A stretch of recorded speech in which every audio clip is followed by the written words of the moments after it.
Labas, pasižiūrėkim, kokia diena laukia gruodžio 9.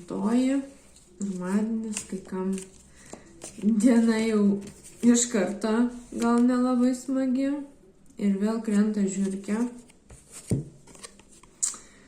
Kažkaip paskutiniam dienom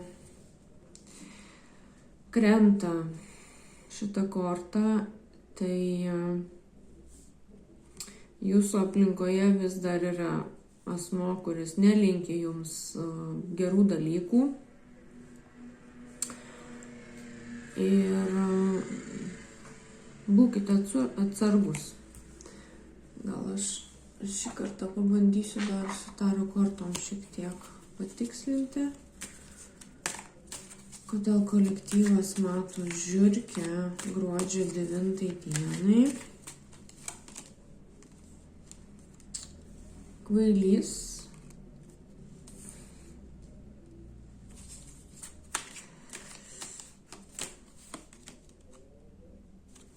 Septynios monetos.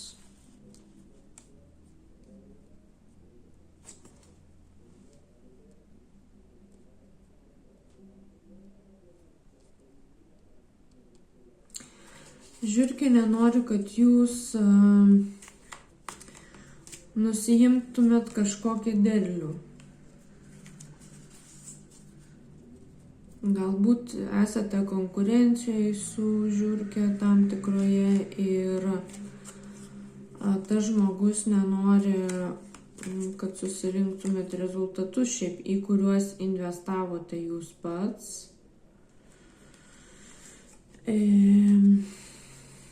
Bet galbūt tiesiog ar čia investicija buvo kartu su žiurke? Rodo, kad taip.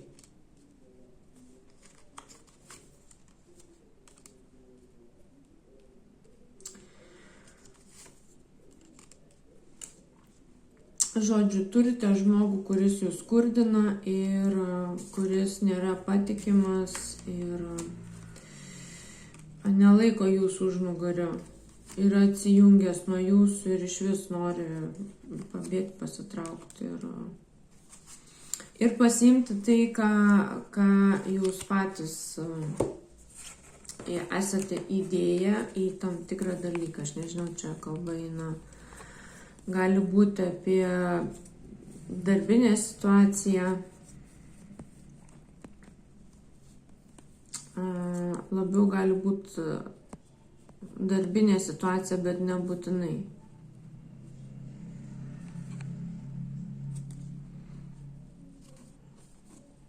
Tai, žodžiu, linkiu sėkmės su žiurkėm ir paspęsti kažkokių spastukų su sūriu, kad tos žiurkės išsigaudytų. Iki.